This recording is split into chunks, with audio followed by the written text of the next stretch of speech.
नमस्कार सर्वांना. कशी आहात सगळे? मस्त आहात ना? आशा करते तुम्ही सगळे आनंदात असाल. तुम्हा सर्वांचं अगदी मनापासून स्वागत आहे आपल्या चॅनलवरच्या आजच्या या व्हिडिओमध्ये. तर इतक्या दिवसांच्या प्रचंड आणि तीव्र उन्हाच्या नंतर थोडा का होईना पण पावसाला जी आहे तर ती सुरुवात झालेली आहे. आणि छान असा थोडा जो पाऊस आहे तर तो रोजसारखा आता 3-4 दिवसापासून येतो आहे. आणि जे वातावरण आहे तर ते सुद्धा छान असं ढगाळ वातावरण आहे. म्हणजे उन्हाची जी तीव्रता आहे आणि उन्हाचा जो प्रचंड वेग आहे तर तो कमी झाला आहे. आणि त्यामुळे जे झाडं आहेत तर ते सुद्धा थोडेसे सुखावलेले आहेत. पण तरीही सुद्धा मागच्या वेळेला जो प्रचंड ऊन होता आणि जी उन्हाची तीव्रता होती तर त्यामुळे माझ्या बाल्कनीमधले ना बरेचसे झाडं खराब झालेले आहेत. आणि त्यांची प्रॉपर केअर चालूच होती, असं नाही की त्यांची केअर नव्हती किंवा काही म्हणून. एकतर माझे जे झाडं आहेत तर त्यांना ना सावलीची सवय होती, म्हणजे आधीही बाहेर ग्रिल काढलेली नव्हती. आणि त्यातल्या त्यात यावर्षीचा जो उन्हाळा आहे तर तो इतका प्रचंड होता की जे झाडं आहेत तर त्यांना ती ऊन काही सहन झाली नाही. तर जे हार्डी प्लांट होते तर ते तर व्यवस्थित असे सर्वाईव्ह केलं त्यांनी. पण जे नाजूक प्रवृत्तीचे झाडं होते तर ते ना अगदी असे खराब झाले आणि सुकलेले. आणि त्यातही इतक्या प्रचंड उन्हाच्या तीव्रतेमध्ये ना मी एक चमत्कार केला. तो म्हणजे काय, तर हे ना जास्वंदाचं झाड मी तितक्या प्रचंड उन्हामध्ये त्याची कटिंग मी जगवली. आणि बघू शकत असाल मागच्या वेळेला तुमच्यासोबत व्हिडिओसुद्धा मी शेअर केला होता की काही झाडांच्या कटिंग मी लावलेल्या आहेत. तर त्यापैकी सगळ्या कटिंग तर सर्वाईव्ह नाही केलं त्यांनी, पण एक नाही जास्वंदाची जी कटिंग आहे म्हणजे एकेरी जास्वंद आहे हा लाल रंगाचा. आणि तो बघू शकत असाल किती छान असा हिरवागार झाला आहे आणि मस्त छान तो ना जगला आहे. आणि इतकं छान वाटतं ना की म्हणजे इतक्या प्रचंड उन्हामध्ये सुद्धा आपण एक जी कटिंग आहे तर ती जगवली. तर त्याचा आनंद खरंच छान आहे. तर सगळे जे झाडं होते तर ते मला ना आता स्वच्छ करून घ्यायचे होते. म्हणजे जे सुकलेले झाडं आहेत तर ते मला स्वच्छ करून घ्यायचे होते. कारण आता ना नवीन झाडं मला लावायची आहेत. आता बघा पावसाळा सुरू झाला आहे आणि नर्सरीमध्ये ना इतके छान व्हेरायटीचे ना झाडं आपल्याला मिळतात. आणि त्यातल्या त्यात फुलांचे जे झाडं आहेत तर ते सुद्धा खूप छान असतात. आणि यावेळेला ना या साईडच्या बाल्कनीमध्ये मला ना सगळे फुलांचे झाडं लावून घ्यायचे आहेत. आधी माझ्या इथे बाल्कनीमध्ये ऊन अजिबात येत नव्हतं, म्हणजे सगळे जे झाडं आहेत तर ते आतमध्ये होते, ग्रिल काही काढलेली नव्हती तर सगळे झाडं ना आतमध्ये होते. पण आता ना तिथे छान असं ऊन येतं आणि उन्हामध्ये फुलांचे जे झाडं आहेत तर ते छान सर्वाईव्ह करतात. आणि त्यांना फुलंसुद्धा खूप छान येतात. आणि फुलांचे झाडं ना छान वाटतात, आवडतात सुद्धा मला. पण उन्हामुळे माझ्याकडे म्हणजे पर्याय नव्हता. तर त्यामुळे मग सगळे असे जे शो प्लांट आहेत, ऑर्नामेंटल प्लांट आहेत तर तेच मी लावले होते. पण यावेळेला ना सगळे फुलांचे झाडं मी लावून घेणार आहेत आणि नर्सरीमध्ये जायचं आहे. पण म्हटलं त्याआधी ना बाल्कनी जी आहे तर ती थोडीशी तयार करून घ्यावी. कारण मग बघा आपण जेव्हा नर्सरीतून झाडं आणतो तर तसं तर 1-2 दिवस नर्सरीतून झाडं आणल्याच्यानंतर त्यांना लगेच रिपोर्टिंग करायची नाही त्यांची. पण तरीहीसुद्धा एक काम थोडंसं आपलं आटोपून घेतलेलं बरं असतं. कारण बघा कितीतरी कामं असतात घरातले आणि त्यातल्या त्यात मग पुन्हा आणखीन झाडांचं काम करायचं म्हटलं की नाहीही म्हटलं तरी एका दिवसात ते काम काही होत नाही, 1-2 दिवस त्यामध्ये जातातच. तर म्हणून मग मीच विचार केला की आता ना थोडं करून बाल्कनीचं जे काम आहे तर ते करायला घ्यायचं म्हणून. तर इथे जितकेही सुकलेले झाडं होते आणि सगळे जे झाडं आहेत ना तर ते म्हणजे जे आपले 200-250 रुपयाचे जे महागडे झाडं असतात तर काही झाडं ते होते आणि काही झाडं थोडे स्वस्तातले होते. पण ते सगळे खराब झाले आणि आता त्यावर आपण करू काहीच शकत नाही. म्हटलं असू द्या, आता सगळे जे झाडं आहेत तर ते मी काढून घेतले. आणि तिथे ना आता नवीन काही झाडं मला लावायची आहेत.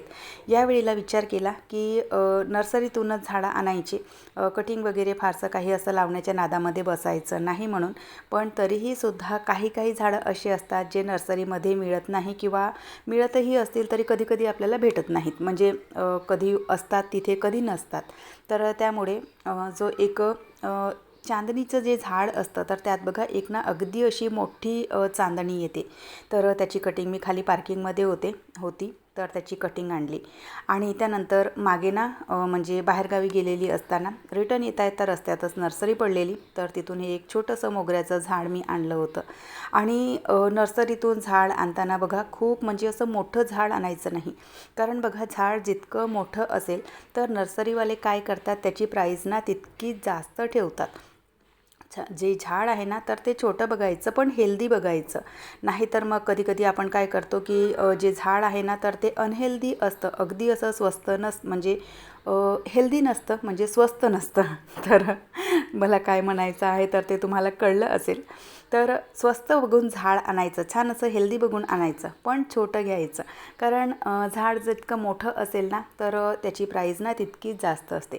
घरी आणल्याच्या नंतर आपण त्यांची छान अशी सेवा शुश्रूषा केली की अगदी काही दिवसातच जे झाड आहे तर ते ना मोठं होतं.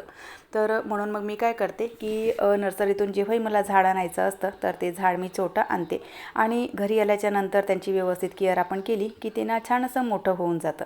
तर मोगऱ्याचं हे झाड मी आणलेलं होतं, तर त्यालासुद्धा रिपॉटिंग करून घेतली. कधी कधी आपण काय करतो, आपल्याकडे जे काही साधन सामग्री असेल तर त्यामध्ये ना झाडं लावतो. तर तसंच हे ना म्हणजे 8वीचं माठ माझ्याकडे होतं, तर त्यामध्ये ना मी हे झाड लावलं होतं. पण ते झाड आता ना इतकं पसरलं, म्हणजे स्नेक प्लांट आहे हे झाड, इतकं पसरलं ते की त्याला ना पाणी टाकायला काही व्यवस्थित जमत नव्हतं आणि खालून माठाचा जो बेस आहे तर तो सुद्धा व्यवस्थित नव्हता. तर हवेमुळे ना ते माठ इकडच्या तिकडे असं म्हणजे तोलंडायचं आणि ते झाड पूर्ण खराब झालं तिथलं. तर ते सुद्धा झाड मी रिपॉट करून घेतलं. पुन्हा आणखी एक स्नेक प्लांट होता तर तो सुद्धा त्याला व्यवस्थित त्यामध्ये थोडंसं खत टाकलं. यावेळेला ना नर्सरीमधून मी खतसुद्धा आणलेलं होतं. अद्यापही मी माझ्या झाडांसाठी खताचा वापर केलेला नव्हता. पण हे जे झाडं आहेत, म्हणजे इथे जी माती आहे कुंड्यांमध्ये, तर ती कमीत कमी 5 ते 6 वर्ष जुनी माती आहे. म्हणजे मी इथे नागपुरामध्ये शिफ्ट व्हायच्या आधी ना तिकडे भंडारा साईडला होती, तर तिथल्याच या कुंड्या आहेत आणि तीच ही माती आहे. सततच्या आपल्या वापरामुळे आपण जेव्हा पाणी टाकतो तर मातीमधले जे काही उपजाऊ जे गुणधर्म असतात तर ते नाहीसे व्हायला लागतात आणि जी माती आहे ना तर ती निष्क्रिय व्हायला लागते.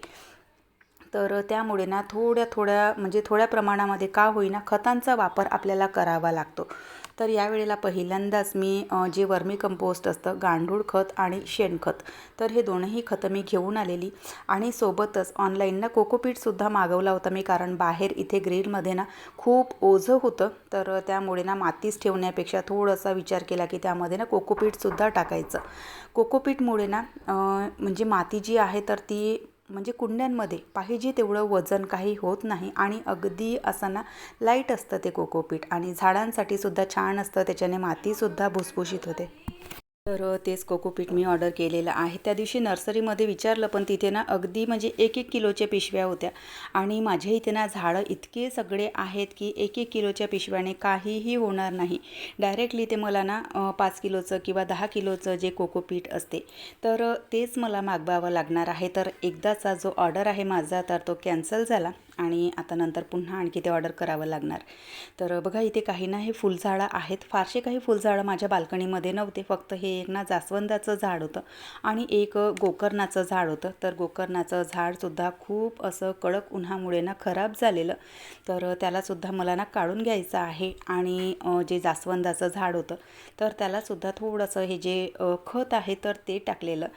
आणि त्यानंतर पुन्हा आणखी बाकीचे जे झाडं होते तर त्यांची जी माती आहे तर ती थोडीशी ना अशी उकरून घ्यायची होती, कारण खूप दिवसापासून बाल्कनीचं काम मी काही काढलेलं नव्हतं आणि झाडांची जी माती आहे ना तर ती थोडीशी खालचे वर वरचे खाल केली की माती छान अशी भुसभुशीत राहते आणि झाडांच्या मुळांनासुद्धा छान अशी हवा मिळते. पण सध्याच्या बिजी शेड्यूलमुळे हे काही शक्य होत नव्हतं आणि माझं सध्याचं जे रुटीन आहे तर ते मी तुमच्यासोबत म्हणजे डेलीसारखं शेअर करत आहे. सध्या आता व्हिडिओंना ब्रेक होत होता, पण त्याआधी डेलीसारखं माझं रुटीन मी तुमच्यासोबत शेअर केलेलं. तर त्यामधून तुम्हाला कळलंच असेल की म्हणजे सतत पाहुण्यांची ये जा, बाहेर जाणं, असं तसं म्हणजे काय काय आपलं चालू होतं. आणि थोडंसं जरी बघा आपलं रुटीन बिघडलं की आपले जे कामं आहेत ना तर ते सगळे असे ना त्यांचं जे नियोजन आहे तर ते बिघडतं. तर चला असो.